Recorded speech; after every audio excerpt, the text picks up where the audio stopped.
നമസ്കാരം. മലയാളി വാർത്തയിലേക്ക് സ്വാഗതം. നവീൻ ബാബുവിന്റെ മരണത്തിൽ ഇപ്പോഴും ദുരൂഹതകളേറെ ബാക്കിയാവുകയാണ്. അതിനിടയിൽ തന്നെ ശക്തമായ പോരാട്ടവുമായി നവീൻ ബാബുവിന്റെ ഭാര്യ മഞ്ജുഷയും രംഗത്തുണ്ട്. എന്തൊക്കെ വന്നാലും ഇതൊരു കൊലപാതകമാണോ ആത്മഹത്യയാണോ എന്നത് തെളിയുന്നത് വരെ തന്നെ പോരാട്ടം തുടരുമെന്ന് ഉറച്ചു തന്നെയാണ് മഞ്ജുഷ ഇറങ്ങിയിരിക്കുന്നത്. അതേസമയം പി ദിവ്യ അധികമൊന്നും ഇപ്പോൾ സമൂഹ മാധ്യമങ്ങളിൽ ഇടപഴകുന്നില്ല. പൊതു സമ്മേളനങ്ങളിലോ പരിപാടികളിലോ ഒന്നും തന്നെ പങ്കെടുക്കുന്നില്ല. ഇപ്പോൾ പി ദിവ്യയ്ക്ക് അനുകൂലമായിട്ടുള്ള ഒരു ഉത്തരവാണ് കോടതിയുടെ ഭാഗത്തു നിന്ന് വന്നിരിക്കുന്നത്. അതൊരു ട്വിസ്റ്റാണ് കോടതിയിൽ സംഭവിച്ചിരിക്കുന്നത്. ഏതായാലും എന്തുകൊണ്ടാണ് ഇപ്പോൾ ഈ ഒരു ഇളവുകൾ പി ദിവ്യയ്ക്ക് ലഭിച്ചിരിക്കുന്നത് എന്നുള്ള വിമർശനങ്ങളും ഉയരുന്നുണ്ട്.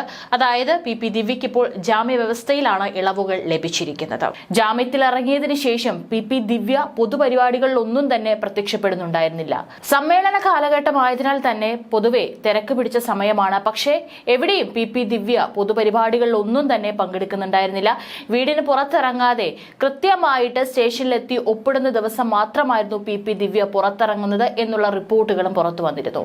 ഏതായാലും ഇപ്പോൾ കണ്ണൂർ ജില്ല വിട്ടുപോകുന്നതിന് തടസ്സമില്ലെന്നാണ്, ജില്ലാ പഞ്ചായത്ത് യോഗങ്ങളിൽ പങ്കെടുക്കാമെന്നാണ് ഇളവുകളിൽ പറയുന്നത്.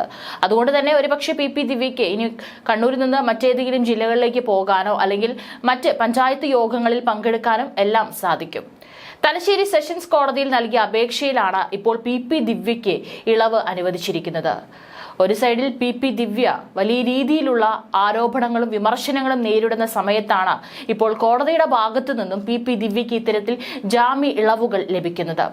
തിങ്കളാഴ്ചകളിൽ അന്വേഷണ ഉദ്യോഗസ്ഥന് മുന്നിൽ ഹാജരാകണമെന്ന വ്യവസ്ഥയ്ക്കും ഇളവ് നൽകിയിട്ടുണ്ട്. ഇതെല്ലാം തന്നെ പി ദിവ്യയ്ക്ക് കാര്യങ്ങൾ എളുപ്പമാക്കുകയാണ്. ആവശ്യപ്പെടുമ്പോൾ മാത്രം ഇനി പി ദിവ്യയ്ക്ക് അന്വേഷണ ഉദ്യോഗസ്ഥന് മുൻപിൽ ഹാജരായാൽ മതി. കണ്ണൂർ ADM നവീൻ ബാബുവിന്റെ ആത്മഹത്യയുമായി ബന്ധപ്പെട്ട കേസിൽ പ്രതി ചേർക്കപ്പെട്ട ദിവ്യയ്ക്ക് പിന്നീട് ജാമ്യം അനുവദിച്ചിരുന്നു. നവീൻ ബാബുവിന് ഒക്ടോബർ 15-നാണ് ക്വാർട്ടേഴ്സിൽ തൂങ്ങി മരിച്ച നിലയിൽ കണ്ടെത്തിയത്. യാത്രയയപ്പ് ചടങ്ങിൽ പി ദിവ്യ അഴിമതി ആരോപണം ഉന്നയിച്ചതിന് തൊട്ടടുത്ത ദിവസമാണ് നവീൻ ബാബുവിനെ ക്വാർട്ടേഴ്സിൽ തൂങ്ങി മരിച്ച നിലയിൽ കണ്ടെത്തിയത്. അതിന് പിന്നാലെ ഇത് കൊലപാതകമാണോ എന്നുള്ള തരത്തിലല്ല ചില സംശയങ്ങൾ ഉയർന്നു വന്നിരുന്നു. അതിന് കാരണം പല ഉത്തരം കിട്ടാത്ത ചോദ്യങ്ങളും ഇവിടെ നിലനിൽക്കുന്നത് കൊണ്ട് തന്നെയാണ്. ഇപ്പോഴും പല ദുരൂഹതയുടെ ചുരുളുകളും അഴിയാനുണ്ട്. ചെങ്ങളായിലെ പെട്രോൾ പമ്പിന് അനുമതി നൽകുന്നതുമായി ബന്ധപ്പെട്ടായിരുന്നു ഇതിന്റെ എല്ലാം തന്നെ തുടക്കം. ഇതിന് പിന്നാലെ ആത്മഹത്യാ പ്രേരണ കുറ്റം ചുമത്തി ദിവ്യക്കെതിരെ കേസെടുത്തിരുന്നു.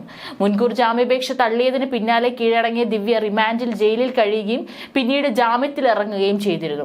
അതിനുശേഷമാണ് ഇപ്പോൾ ജാമ്യത്തിൽ ഇളവുകൾ അനുവദിച്ചുകൊണ്ടും ഉത്തരവ് വരുന്നത്. അതിൽ പി ദിവ്യ സമൂഹ മാധ്യമങ്ങളിലൊക്കെ വളരെ ഇടപെട്ടിരുന്ന ഒരാളായിരുന്നു. പക്ഷേ ഈ ഒരു വിഷയം വന്നതിന് പിന്നാലെ തന്നെ അവർ സമൂഹ മാധ്യമങ്ങളിൽ ഒന്നും തന്നെ അധികം പോസ്റ്റുകളോ അല്ലെങ്കിൽ മറ്റെന്തെങ്കിലും കാര്യങ്ങളോ ഒന്നും തന്നെ പങ്കുവച്ചിട്ടുണ്ടായിരുന്നില്ല. പക്ഷേ സമൂഹ മാധ്യമങ്ങളിലൂടെയും അല്ലാതെയും ജനങ്ങളുടെ ഭാഗത്തു നിന്ന് ഇവർക്കെതിരെ വലിയ വിമർശനം ഉയരുന്നുണ്ടായിരുന്നു. ഇപ്പോൾ സമൂഹ മാധ്യമങ്ങളിലൂടെ അവരെ അപകീർത്തിപ്പെടുത്തിയെന്ന് കണ്ണൂർ മുൻ ജില്ലാ പഞ്ചായത്ത് പ്രസിഡന്റായിട്ടുള്ള പി ദിവ്യയുടെ പരാതിയിൽ ഇപ്പോൾ പോലീസ് കേസ് എടുത്തിട്ടുണ്ട്. സിറ്റി പോലീസ് കമ്മീഷണർക്ക് നൽകിയ പരാതിയുടെ അടിസ്ഥാനത്തിൽ കണ്ണൂർ വനിതാ പോലീസ് ആയിരുന്നു കേസെടുത്തത്. ADM നവീൻ ബാബുവിന്റെ മരണവുമായി ബന്ധപ്പെട്ട് സമൂഹ മാധ്യമങ്ങളിലൂടെ തന്നെ അപകീർത്തിപ്പെടുത്തിയെന്നായിരുന്നു ദിവ്യയുടെ പരാതി. കുടുംബാംഗങ്ങളെ കൊല്ലുമെന്ന് ഭീഷണിപ്പെടുത്തിയെന്നും പരാതിയിലുണ്ടായിരുന്നു. നവീൻ ബാബുവിന്റേത് കൊലപാതകമാണെന്നാണ് എന്തായാലും കുടുംബത്തിന്റെ ആരോപണം. ഇതിനെതിരെ വലിയ വിമർശനവും ഉയർന്നു നിൽക്കുന്നുണ്ട്. കേസ് CBI അന്വേഷിക്കണമെന്നും നവീൻ ബാബുവിന്റെ കുടുംബം ആവശ്യപ്പെട്ടിരുന്നു. നവീൻ ബാബുവിന്റെ മരണവുമായി ബന്ധപ്പെട്ട കേസിൽ തെളിവുകൾ സംരക്ഷിക്കണമെന്ന് ആവശ്യപ്പെട്ട് ഭാര്യ മഞ്ജുഷ നൽകിയ ഹർജിയും കോടതി പരിഗണിക്കുന്നത് 21-ലേക്ക് മാറ്റിയിരിക്കുകയാണ്. ഹർജിയിൽ 2 തവണ വാദം കോടതി കേട്ടിരുന്നു. രേഖകൾ സംരക്ഷിച്ചില്ലെങ്കിൽ ഭാവിയിൽ കേസ് അന്വേഷണം വേറെ ഏതെങ്കിലും ഏജൻസിയെ ഏൽപ്പിക്കുകയാണെങ്കിൽ തെളിവുകൾ കിട്ടാതാകുമെന്ന വാദവുമായാണ് ഹർജി ഫയൽ ചെയ്തത്.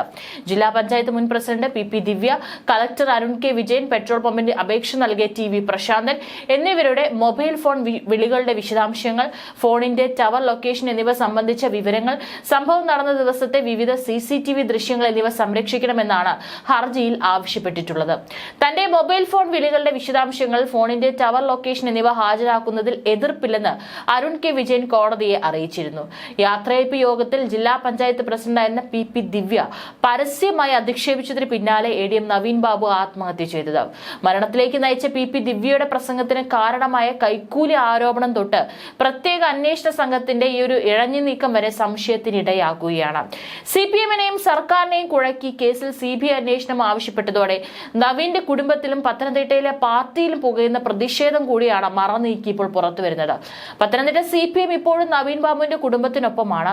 മരിച്ച നവീൻ ബാബുവിന്റെ അടിവസ്ത്രത്തിൽ രക്തക്കറ ഉണ്ടായിരുന്നതായി പോലീസ് ഇൻക്വസ്റ്റ് റിപ്പോർട്ട് പുറത്തു വന്നതോടു കൂടിയിട്ട് ഇതൊരു ആത്മഹത്യയാണെന്ന് സംശയിക്കുന്ന തരത്തിലേക്കും കാര്യങ്ങൾ എത്തിയിരുന്നു. അതും മരണം നടന്ന് ഇത്രയും ദിവസങ്ങൾ കഴിഞ്ഞ് മാസങ്ങൾ പിന്നിടുമ്പോഴാണ് ഇത്തരത്തിൽ അടിവസ്ത്രത്തിൽ രക്തക്കറ ഉണ്ടായിരുന്നതായിട്ടുള്ള പോലീസ് ഇൻക്വസ്റ്റ് റിപ്പോർട്ടും കൂടി പുറത്തു വരുന്നത്.